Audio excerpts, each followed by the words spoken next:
오늘 전해드릴 사연은 평생을 성실하게 살아온 70대 노부부가 하루아침에 전 재산 6억 8천만 원을 잃고 삶을 포기하려 했던 실제로 일어난 이야기예요. 그리고 이 부부는 조용히 마지막을 준비했습니다. 작은 원룸에서 약을 다 모아놓고 눈을 감으려는 바로 그 순간 현관문이 급하게 울렸어요. 문 앞에 서 있던 사람은 과연 누구였을까요? 구독과 좋아요는 영상 제작에 큰 힘이 됩니다. 이 이야기의 주인공은 올해 75세 김영호 씨입니다. 그리고 그의 아내 72세 이말순 씨죠. 영호 씨는 무려 40년을 건설 현장에서 몫으로 일했습니다. 새벽 5시면 어김없이 일어나 현장으로 향했고 밤 9시가 되어서야 집에 돌아오는 삶을 살았어요. 비가 오나 눈이 오나 하루도 빠지지 않고 일했습니다. 말순 씨는 30년을 식당 주방에서 요리를 했어요.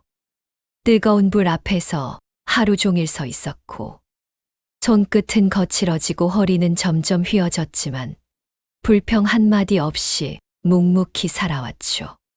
두 사람은 남들보다 더 성실하게, 더 열심히 살았습니다. 그렇게 평생을 악착같이 한 푼 두 푼 모은 돈이 6억 8천만 원이었어요. 적은 돈이 아니었습니다. 두 사람의 땀과 눈물이 고스란히 담긴 돈이었죠. 자식들도 모두 독립했고 손주들도 건강하게 자라고 있었습니다. 이제는 조금 여유롭게 살고 싶었던 거예요. 평생 일만 하다가 이제는 취미 생활도 하고 여행도 가고 싶었죠. 그래서 두 사람이 시작한 게 골프였습니다. 생전 처음 잡아보는 골프채였어요. 서툴렀지만 즐거웠습니다. 푸른 잔디밭을 걸으며 신선한 공기를 마시는 것만으로도 행복했죠. 그리고 골프장에서 너무나 친절한 부부를 만났습니다. 40대쯤 되어 보이는 젊은 부부였어요. 첫 만남부터 그들은 극진하게 대해줬죠. 어르신, 자세가 정말 좋으세요. 골프 배우신 지 얼마 안 되셨다고요? 믿기지 않아요. 다음 라운딩 때는 저희가 꼭 모실게요. 라운딩비는 저희가 낼게요. 어르신 같은 분이 우리 부모님이셨으면 정말 좋겠어요. 그들의 말투도 행동도 흠잡을 데가 전혀 없었습니다. 예의 바르고 배려심 깊었죠. 오랜만에 느껴본 따뜻함이었습니다. 영호 씨는 마음속으로 생각했어요. 세상에 아직 좋은 사람들도 참 많구나. 요즘 젊은 사람들은 다 차갑다고 생각했는데 이렇게 따뜻한 사람들도 있구나. 말순 씨도 마찬가지였습니다. 저 부부는 정말 착한 사람들 같아요. 우리한테 진심으로 대해주는 것 같아요. 그렇게 한 달, 두 달이 지나면서 두 사람의 경계는 점점 무너지기 시작했죠. 함께 식사도 하고 차도 마시며 이런저런 이야기를 나눴습니다. 그들은 두 사람의 인생 이야기를 진지하게 들어줬고 때로는 눈물까지 흘리며 공감해줬어요. 하지만 여러분, 그 모든 친절은 전부 계획된 것이었습니다. 계산된 사기의 시작이었죠. 골프를 함께 친 지 2달쯤 지났을 때 그들은 조심스럽게 말을 꺼내기 시작했습니다. 어르신, 요즘같이 금리가 낮은 시대엔 은행에 현금 들고 계시면 정말 손해예요. 물가는 계속 오르는데 이자는 거의 없잖아요. 저희가 하는 투자가 있는데 정말 안전합니다. 저희 부모님 노후 자금도 다 여기에 맡겨드렸어요. 벌써 3년째인데 한 번도 손해본 적 없으세요. 처음에는 당연히 거절했습니다. 영호 씨는 평생 은행에만 돈을 맡겨왔고 투자라는 건 한 번도 해본 적이 없었어요. 하지만 그들은 쉽게 포기하지 않았습니다. 매일같이 전화가 왔죠.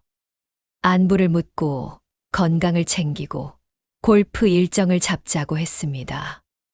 비싼 한정식 레스토랑에서 식사 대접을 받았고, 명절마다 정성스러운 선물이 집 앞으로 배달됐어요. 추석에는 한우 세트, 설날에는 고급 홍삼 세트가 왔습니다. 부모님처럼 생각해서 보내는 거예요. 받아주세요. 어르신, 제발 한 번만 믿어보세요. 정말 1년만이에요. 저희 회사 지난 5년간 실적서 전부 보여드릴게요. 금융감독원에 정식 등록된 회사입니다. 절대로 손해 안 보게 해드릴게요. 어르신 같은 분들 노후가 편안하셨으면 해서 이러는 거예요.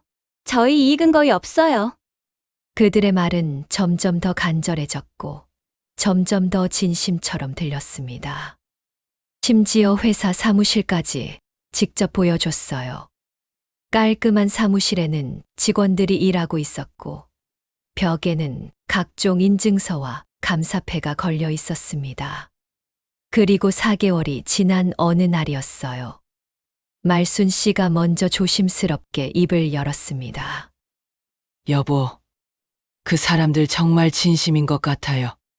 나쁜 사람들이었으면 이렇게까지 하지 않았을 거예요. 우리 이제 나이도 있고 자식들한테 짐이 되기 싫잖아요. 조금만 맡겨볼까요? 전부는 아니고 절반만이라도요. 영호 씨는 며칠 동안 고민했습니다. 밤마다 뒤척였죠. 정말 괜찮을까? 혹시 잘못되는 건 아닐까? 하지만 그동안 그들이 보여준 진심이 계속 떠올랐어요. 결국 영호 씨는 결심했습니다. 평생 모은 돈 6억 8천만 원, 한 푼도 남김없이 전부를 그들의 계좌로 송금했어요. 송금 버튼을 누르는 손이 떨렸습니다. 하지만 그들을 믿기로 했죠. 송금이 완료되자 그들은 더욱 친절해졌습니다. 정말 감사합니다, 어르신. 1년만 기다려주세요. 틀림없이 좋은 결과 있을 거예요. 매달 수익금 보고서 보내드릴게요. 그날 밤 두 사람은 오랜만에 편안하게 잠들었습니다. 1년 후면 더 여유로워질 거라고, 제주도 여행도 가고, 손주들한테도 용돈을 넉넉하게 줄 수 있을 거라고 상상하며 행복하게 잠들었죠. 그런데 일주일 후 갑자기 전화가 끊겼습니다. 영호 씨는 처음에는 착각인 줄 알았어요. 전화기가 고장났나? 아니면 바쁘신가 보다. 다시 걸어보면 받으시겠지. 하지만 하루가 지나고 이틀이 지나고 사흘이 지나도 전화는 계속 꺼져 있었습니다. 문자를 보내도 읽지 않았어요. 일주일이 지나자 영호 씨는 불안해지기 시작했습니다. 말순 씨와 함께 그들의 사무실을 직접 찾아갔죠. 그런데 그곳은 텅 빈 창고였습니다. 책상도 컴퓨터도 서류도 사람도 아무것도 남아있지 않았어요. 벽에 걸려있던 인증서도 감사패도 모두 사라졌습니다. 먼지만 수북이 쌓여 있었죠. 영호 씨는 그 자리에서 다리가 풀려 주저앉았습니다. 심장이 터질 것 같았어요. 숨을 쉴 수가 없었습니다. 말순 씨는 그 자리에서 그대로 쓰러졌어요. 그제야 두 사람은 깨달았습니다. 우리가 완벽하게 사기를 당했다는 것을, 평생 모은 전 재산을 한순간에 잃었다는 것을. 떨리는 손으로 경찰서에 신고했습니다. 하지만 경찰에게 돌아온 말은 너무나 차갑고 냉정했어요. 일단 접수는 해드릴게요. 근데 어르신, 솔직히 말씀드리면 이런 경우 돈 찾기가 거의 불가능합니다. 계좌도 이미 다 정리됐을 거고 신분도 다 위조였을 가능성이 높아요. 최선을 다해보겠지만 기대는 안 하시는 게 좋을 것 같습니다. 연락 오면 전화드릴게요. 하지만 그 연락은 끝내 오지 않았죠. 한 달이 지나자 더 큰 비극이 찾아왔습니다. 은행 대출을 갚지 못하게 되었고, 아파트는 결국 경매로 넘어갔어요. 30년을 살았던 집이었습니다. 자식들을 키우고 명절마다 온 가족이 모여 웃고 떠들던 추억이 가득한 집이었죠. 두 사람은 모든 짐을 정리해서 2평짜리 작은 원룸으로 이사해야 했습니다. 짐을 싸면서 말순 씨는 계속 눈물을 흘렸어요. 이삿짐 트럭에 짐을 실으면서 영호 씨는 이웃들의 시선이 너무 부끄러웠습니다. 새로 이사한 원룸은 너무 좁고 어두웠어요. 창문도 작아서 햇빛도 잘 들어오지 않았습니다. 그날 밤 두 사람은 짐 상자 사이에 앉아 아무 말도 하지 못했죠. 입맛도 없어서 밥도 넘어가지 않았습니다. 밤이 되어도 잠이 오지 않았어요. 서로의 얼굴을 마주 보는 것조차 너무 미안하고 부끄러웠습니다. 영호 씨는 계속 자책했어요. 여보, 미안해. 내가 잘못했어. 내가 조금만 더 신중했으면, 내가 조금만 더 생각했으면 이런 일은 없었을 거야. 정말 미안해. 말순 씨도 매일 밤 울었습니다. 베개십이 눈물로 흠뻑 젖을 정도로 울었어요. 영호 씨는 그런 아내를 안아주고 싶었지만 안아줄 수가 없었습니다. 본인이 더 비참하고 초라했으니까요. 자식들한테도 연락할 수가 없었어요. 이 나이에 이런 바보 같은 일을 당했다는 게 너무 창피했습니다. 그렇게 2주가 지났죠. 두 사람은 점점 말이 없어졌고 밥도 거의 먹지 않았습니다. 살아야 할 이유를 찾을 수가 없었어요. 그리고 어느 새벽이었습니다. 새벽 4시쯤이었을 거예요. 두 사람은 좁은 원룸의 작은 식탁 앞에 마주 앉아 있었습니다. 한참을 침묵하던 말순 씨가 먼저 조용히 입을 열었어요. 여보, 우리 이제 그만하자. 더는 이렇게 사는 게 의미가 없는 것 같아. 영호 씨는 고개를 들지 못하고 그저 눈물만 흘렸습니다. 미안해. 정말 미안해. 당신한테 너무 미안해서 나 죽고 싶어. 말순 씨가 떨리는 목소리로 조용히 말했죠. 아니야, 여보. 나도 같이 결정했잖아. 우리 둘 다 잘못한 거야. 이제 우리 너무 지쳤어. 더는 버틸 힘이 없어. 식탁 위에는 약봉지가 놓여 있었습니다. 며칠 전 두 사람이 조용히 준비해둔 것이었어요. 두 사람은 떨리는 손을 맞잡았습니다. 40년을 함께 살아온 손이었죠. 영호 씨가 떨리는 손으로 천천히 약봉지를 집었습니다. 물잔도 앞에 준비되어 있었어요. 두 사람은 서로를 바라보며 조용히 눈을 감았습니다. 이제 모든 게 끝이구나. 더는 고통스럽지 않겠구나. 바로 그 순간이었죠. 현관문이 급하게 울렸습니다. 두 사람은 깜짝 놀라 얼어붙었어요.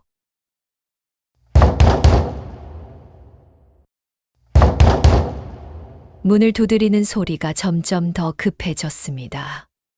아저씨! 아저씨! 누가 급하게 소리치고 있었죠. 제발 좀 도와주세요. 영호 씨는 멍한 상태로 천천히 일어나 문 쪽으로 걸어갔습니다. 떨리는 손으로 문을 열었어요. 문 앞에 서 있던 건 옆집에 혼자 사시는 80대 박 할머니였습니다. 할머니는 몸을 떨고 계셨어요. 한겨울인데 잠옷 차림에 슬리퍼만 신고 나오셨습니다. 얼굴은 창백했고 눈에는 눈물이 가득했죠. 아저씨, 우리 집 싱크대에서 물이 막 쏟아져요. 갑자기 배수관이 터진 것 같아요. 나 혼자서는 도저히 어떻게 할 수가 없어요. 제발 좀 도와주세요. 다른 집은 다 불이 꺼져 있고 아저씨 집만 불이 켜져 있어서 왔어요. 영호 씨와 말순 씨는 멍하니 서로를 바라봤습니다. 긴 침묵이 흘렀어요. 식탁 위에 약봉지가 눈에 들어왔습니다. 그리고 떨고 있는 할머니가 보였죠. 말순 씨가 먼저 조용히 말했습니다. 여보, 마지막으로 이것만 하고 가요. 우리 그래도 이것만은 하고 가요. 영호 씨는 천천히 고개를 끄덕였어요. 그리고 천천히 몸을 일으켰습니다. 오랜만에 느껴보는 감각이었습니다. 누군가에게 필요한 사람이라는 것. 누군가에게 도움이 될 수 있다는 것. 영호 씨는 구석에 놓여있던 공구 가방을 꺼냈어요. 렌치와 펜치, 드라이버를 챙겨서 할머니 댁으로 따라갔습니다. 말순 씨도 수건 몇 장을 챙겨서 함께 갔죠. 할머니 집에 들어가니 정말 물이 바닥까지 흥건했습니다. 싱크대 아래 배수관이 완전히 터져서 물이 계속 쏟아지고 있었어요. 영호 씨는 재빨리 메인 밸브를 잠갔습니다. 그리고 터진 배수관을 살펴보기 시작했죠. 40년 기술공의 손이었습니다. 비록 나이는 들었지만 기술만큼은 한 번도 잊어본 적이 없었어요. 손이 기억하고 있었습니다. 영호 씨의 손이 익숙하게 움직이기 시작했어요. 말순 씨는 바닥에 물을 닦아내고 할머니를 안심시켰습니다. 30분이 지났죠. 영호 씨가 마지막 조이개를 돌리고 일어섰습니다. 할머니, 이제 다 고쳤어요. 물 다시 틀어도 괜찮아요. 메인 밸브를 다시 열자 물이 정상적으로 흐르기 시작했습니다. 더 이상 새는 곳이 없었어요. 박 할머니는 영호 씨의 손을 두 손으로 꼭 붙잡았습니다. 주름진 손이었지만 따뜻했어요. 고맙습니다. 정말 정말 고맙습니다. 아저씨가 아니었으면 오늘 밤 정말 큰일 날 뻔했어요. 혼자 사는 노인네가 한겨울에 이 물을 어떻게 해요? 정말 감사합니다. 할머니의 눈에는 눈물이 가득했죠. 그 순간 영호 씨의 눈에서도 눈물이 흘러내렸습니다. 가슴이 뜨거워졌어요. 살아있다는 느낌이었습니다. 원룸으로 돌아온 영호 씨는 식탁에 앉아있는 아내를 바라봤어요. 아내도 눈물을 흘리고 있었습니다. 영호 씨가 떨리는 목소리로 말했죠. 여보, 우리가 만약 오늘 그걸 했으면 저 할머니는 어쩔 뻔했어. 우리가 없었으면 저 할머니는 오늘 밤 어떻게 했을까? 말순 씨가 고개를 끄덕였습니다. 그러게요, 여보. 우리가 아직 필요한 사람이었네요. 두 사람은 그날 밤 오래오래 울었어요. 하지만 이번에는 절망의 눈물이 아니었습니다. 처음으로 서로를 꼭 안았죠. 처음으로 다시 살아가고 싶다는 마음이 들었습니다. 식탁 위에 놓여있던 약봉지는 그대로 쓰레기통 속으로 들어갔어요. 두 사람은 더 이상 그것이 필요하지 않았습니다. 그날 이후 두 사람은 깨달았습니다. 우리에게 남은 가장 큰 재산은 돈이 아니라 평생 몸에 밴 기술과 경험이라는 것을, 그리고 누군가에게 필요한 사람이라는 것 자체가 가장 큰 축복이라는 것을 깨달았어요. 다음 날 아침부터 영호 씨는 주민들을 하나하나 찾아다니기 시작했습니다. 혹시 집에 고장 난 곳 없으세요? 제가 도와드릴 수 있어요. 아저씨, 우리 집 수도꼭지 좀 봐주실 수 있어요? 전등이 자꾸 깜빡거려요. 문이 삐걱거리는데 고칠 수 있을까요? 요청이 하나둘 들어오기 시작했죠. 영호 씨는 하나하나 정성껏 고쳐줬습니다. 돈을 받지 않았어요. 그저 필요한 사람이 된다는 것, 누군가에게 도움이 된다는 것, 그것만으로 충분했습니다. 그것이 돈보다 더 큰 보람이었죠. 말순 씨도 조용히 움직이기 시작했습니다. 30년 식당 경력이 있었어요. 몸에 밴 손맛이 있었습니다. 혼자 사시는 어르신들을 위해 매일 아침 일찍 일어나 정성껏 반찬을 만들기 시작했죠. 할머니, 김치찌개 끓였어요. 혼자 드시면 외로우시잖아요. 같이 드세요. 할아버지, 된장찌개 드시고 가세요. 따뜻한 게 좋아요. 처음에는 옆집 할머니 한 분이었습니다. 그런데 입소문이 나기 시작했어요. 일주일 후에는 주민 10분이 찾아왔습니다. 한 달 후에는 20분이 넘게 찾아왔죠. 좁은 원룸은 매일 아침 사람들로 북적였습니다.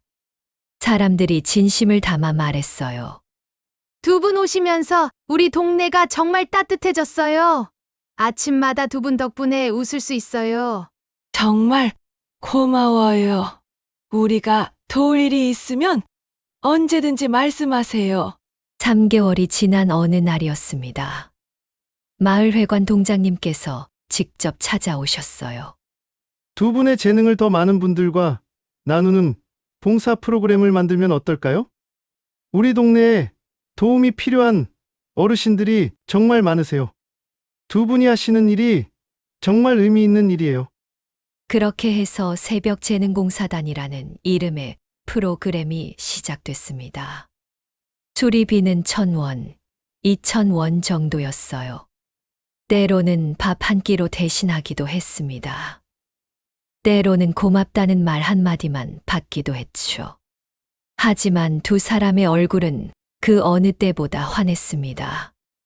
아침마다 일어나는 게 기쁨이었어요. 영호 씨가 말순 씨에게 말했습니다. 여보, 나 요즘 정말 살아있는 느낌이야. 아침에 눈 뜨는 게 행복해. 우린 아직 끝나지 않았어. 우리 아직 할 수 있는 게 이렇게 많아. 그리고 1년이 흘렀습니다. 놀라운 일이 일어났어요. 동네 사람들이 자발적으로 힘을 모으기 시작한 겁니다. 두 분이 우리한테 해주신 게 얼마나 많은데요. 우리 집 수리도 해주시고, 매일 아침 밥도 챙겨주시고, 외로울 때 이야기도 들어주시고, 이제는 우리가 두 분을 도와드릴 차례예요. 주민들이 조금씩 돈을 모았습니다. 십시일반으로 모은 돈으로 작은 가게를 마련해 줬어요. 새벽 수리 반찬이라는 소박한 이름의 가게였습니다. 간판은 화려하지 않았지만 그 의미는 정말 컸죠. 가게는 크지 않았습니다. 하지만 한쪽에는 수리 상담을 할 수 있는 작은 공간이 있었고, 다른 한쪽에는 따뜻한 국물과 반찬을 만들 수 있는 작은 주방이 있었어요. 두 사람이 가장 잘할 수 있는 일을 할 수 있는 공간이었습니다. 가게 문을 연 첫날부터 매일 아침 사람들이 줄을 섰어요. 고장난 시계를 들고 오는 할아버지, 깨진 의자를 가져오는 아주머니, 혼자 먹기 외로운 어르신들, 그냥 두 분 얼굴이 보고 싶어서 들르는 이웃들까지. 가게는 단순한 가게가 아니었습니다. 동네 사람들의 마음이 모이는 따뜻한 공간이었죠. 사람들이 진심으로 말했습니다. 두 분을 보면 저도 힘이 나요. 힘든 일이 있어도 두 분 생각하면 용기가 납니다. 우리는 당신들 덕분에 희망을 믿게 됐어요. 어느 날 한 지역 신문 기자가 이 이야기를 듣고 찾아왔어요. 두 분의 이야기를 꼭 많은 분들께 전하고 싶어요. 이런 따뜻한 이야기가 필요한 시대잖아요. 영호 씨는 카메라 앞에서 한참을 망설이다가 조용히 입을 열었습니다. 우리는 돈을 잃었어요. 평생 모은 전 재산을 하루아침에 잃었습니다. 잠시 침묵이 흘렀죠. 영호 씨의 목소리가 떨렸습니다. 하지만 우리는 더 큰 것을 얻었어요. 사람을 얻었습니다. 영호 씨의 눈에 눈물이 천천히 고였어요. 그리고 다시 살아갈 이유를 얻었습니다. 돈은 없어졌지만 우리는 여전히 가치 있는 사람이라는 걸 알게 됐어요.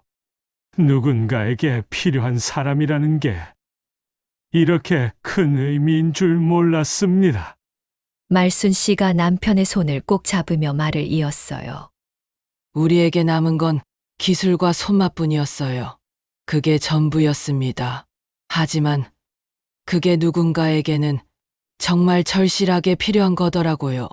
돈보다 귀한 게 사람이었어요.